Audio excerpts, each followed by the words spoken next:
Who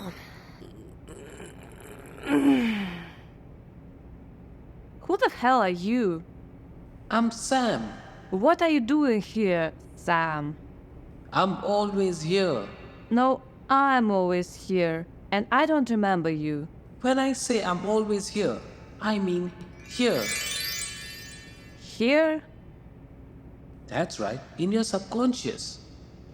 This is a dream, right? I'm having a dream. A very weird dream. I wouldn't call it a dream, more like a conversation. A conversation with my subconscious.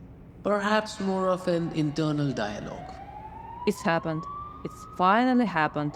It was bound to happen. All signs were there. What was bound to happen? I've gone bananas. Completely around the bend. No. At least no more than any other person who writes scripts for a living. You haven't gone around the bend. I'm talking to myself. What would you call it? It's a part of your creative process. I do not have a creative process. All writers have a creative process. A process implies something logical. I operate out of total chaos bordering on panic and terror, resulting in hysteria. There you go. That's your process. None of this makes any sense to me. Maybe I can clear things up. I sincerely doubt that. When I said I was a part of your subconscious, I was referring to something very specific. I am your muse. My muse. Your muse. But you're a guy. This is the way you conjured me up. Why would I conjure up a male muse? That's something you'll have to take up with your therapist. Wait a minute. If I remember my Greek mythology, muses were always hot babes in shits. That's because all writers back then were men. That's what inspired them. We are in 21st century now. No, you can't be my muse. To be my muse, you would have to know how my brain works. And it's a proven fact that the male brain has never understood how the female brain works. Well, if you want to get down to the basics, nobody has figured out how the female brain works. Alright, I'll give you that one. Like they say, whoever they are, in for a dime, in for a dollar. I can't believe I'm actually asking this, but what is it you do as my muse? I inspire. That's what muses do. How come this is the first time you're showing up? I've always been here, working in the background. What background? Let's see. Remember that actor dumped you for the blonde with the very long legs? The lion bastard wasn't even an actor. He was an AD, she was a redhead, and she stood 5 feet 2 in 3-inch heels. Okay. That's not the point. What is the point? You turned that complete and totally humiliating moment into a wonderful play. What was it that you called? The lion bastard. That was it. Once again, what's your point? You were stuck for an ending. You must have tried 15 or 20 and none of them worked. Then, in the middle of the night, you popped up from a deep sleep. And there it was. So? That was me, working in the background. Then, there was that basketball player... Tennis player. ...who dumped you at the altar. The lion prick never even called. And ran off with that blackjack dealer from the MGM Grand in Las Vegas. Reno. And she was a cashier at Harris. Whatever, again. You took a crushing public embarrassment that would have destroyed most women and spun it into gold. What gold? Man, I couldn't get out of bed for a month. But then you wrote that very well-reviewed 2-act play with that great title... The Lion Prick. But when you were writing it, you couldn't figure out the scene transitions. You struggled for months to make that work. Yeah, I do remember that. And then one afternoon, you're in Starbucks ordering a latte. And boom! There it was, the solution. The movers. I'll use the movers. And that was you? Working in the background. You know, I'm not buying any of this. Okay then. How about that movie you sold based on that guy who lived next door that you had a one night... Okay, I get it. I'm a loser. I'm a big fat loser.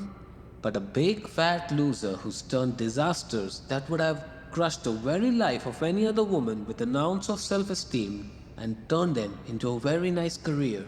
What are you working on right now? A 10-minute play. A friend is doing an evening of short plays and they asked me to contribute. What do you have so far? Let's see. Lights up. That's a good start. Every play begins with lights up. Otherwise, the audience couldn't see the actors. With some of the stuff they're putting up these days, that might be a blessing. Are you a critic now or what? I wasn't talking about you. I like your stuff. Thank you, Sam. For the most part. How long is a 10-minute play? Oh, I don't know. Give or take 10 minutes? I mean, how many pages? A rule of thumb, about 1 page per minute. So that would be...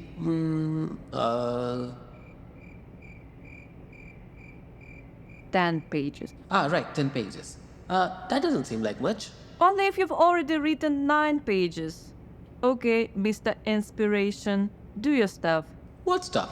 Characters, a plot, action, dialogue, and jokes. Lots of jokes. Did I mention they want a comedy? I don't think I made myself clear. No. No backing out now. Come on, lay it on me. Let's hear what you got. As your muse, I don't actually... You don't actually what? Write. I don't actually write. You don't write. You write, I inspire. So, essentially, you contribute absolutely nothing to my so-called creative process. The spark. I contribute the spark. You might say I like the fire. Okay then. Come on, babe. Light my fire. What is it that writers always say? Where is the check? Write what you know. I've written everything I know. I don't know anything more because if I did, I would write it. As of now, I'm reduced to just making stuff up. There must be something in your life you could mine. Sorry, I wish I could help, but some lying prick hasn't dumped on me recently. But give me 5 minutes and who knows? You must have done something. Yeah, I ordered some brass online. Anything in that?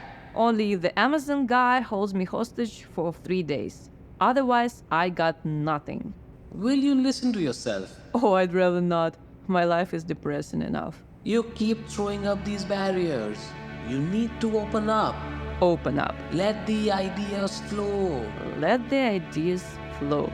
Let the sun shine in. I'm trying to write 10 pages, not disinfect a wound. You have to tear down those roadblocks. Throw open the doors to your creativity. You realize that you are well on your way to establishing a new world's record for meaningless cliches. Let me suggest something then. Oh, I can't wait. Sleep on it. That's all you got. Sleep on it.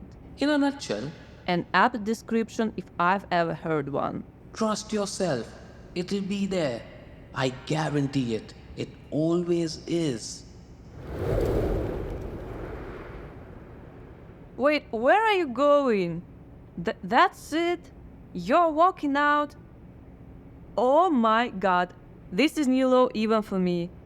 Dumped by my own muse. Sure, go like every other guy I've ever met.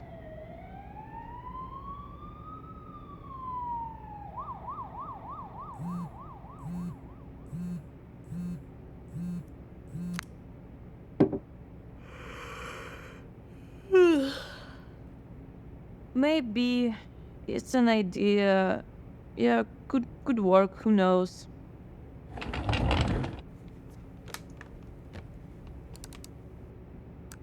Uh, 10 pages by Samantha Bright.